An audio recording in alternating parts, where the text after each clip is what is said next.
In this video, I'm gonna answer a question that I get fairly often. What camera lens should I buy and why? And while the title of this video is aimed at beginners, because that is what gives the most views on YouTube, this advice is applicable to anyone. Even if you are a seasoned photographer, I still use this method every time I'm gonna purchase a new lens, even though I've been doing photography for 8 years now. So let's dive into it.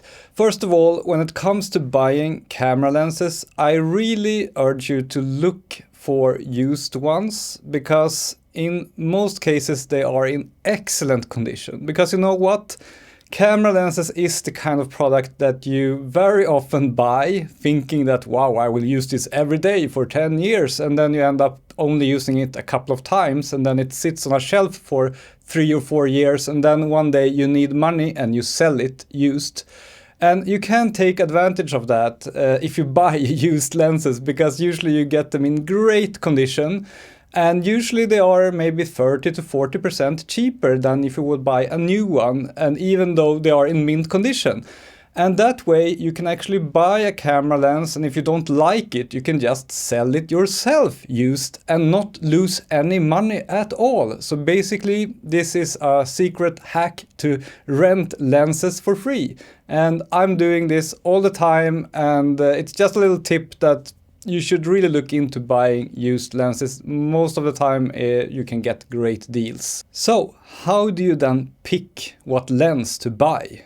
No matter if you are a beginner or a pro. The method I always use is that I begin by looking at photos that I want to take. For example, if you want to take great portraits, if that is your aim with your new lens, then go look for great portraits online, portraits that you love, portraits that you would like to be able to take with your new lens. Good websites for this are Flickr, 500px, because at both of these websites you can see EXIF data of most photos, so you can see exactly what lens was used to take those photos. But you can also go on Instagram, and many times the photographer will write out what lens was used, or you can ask them. But my go-to place to begin my search for a new lens is 500px.com or flickr.com. Browse around for photos that you love, photos that you want to be able to take, and bookmark them. And then start looking at what lenses were used to take those photos. And if you see a certain lens pop up several times, then yeah, that is probably the lens you should buy. But then some people will object that, yeah, but maybe that lens is super expensive and maybe you are actually able to use a cheaper lens to achieve the same results. And yeah, that is possible. That is why you should do extensive research. You should look for hours, I think, for photos to get inspired by, and then you can list the lenses that were used to take those amazing photos, and then maybe buy the cheapest one, because it looks like it's able to give you the kind of results you want, right? And this is how I very often do it. I'm not saying you should buy the most expensive lens. Look what lenses were used to take the kind of photos you want to take, and then maybe buy the cheapest one, or one priced in the middle at least. And this method obviously works with any kind of lens. For example, when I was a beginner looking to buy my first more serious macro lens, I looked at a lot of different macro lenses.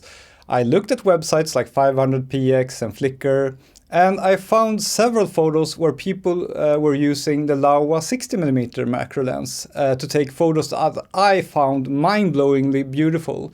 And then one good method to kind of confirm that you're on the right path with your lens choice is to also then go on Instagram with the lens you have in mind in the back of your head, and then search for hashtags. They still exist, but they aren't used as much anymore.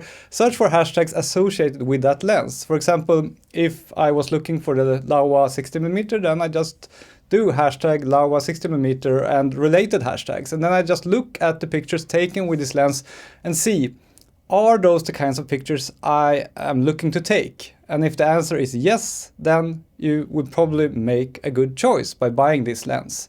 And another great benefit with using this exact method is that when you get that lens that was used to take amazing photos that you want to be able to take, then you can be 100% certain that if you're not getting those photos that you want to get, then the fault is not with the lens. The fault is 100% with you.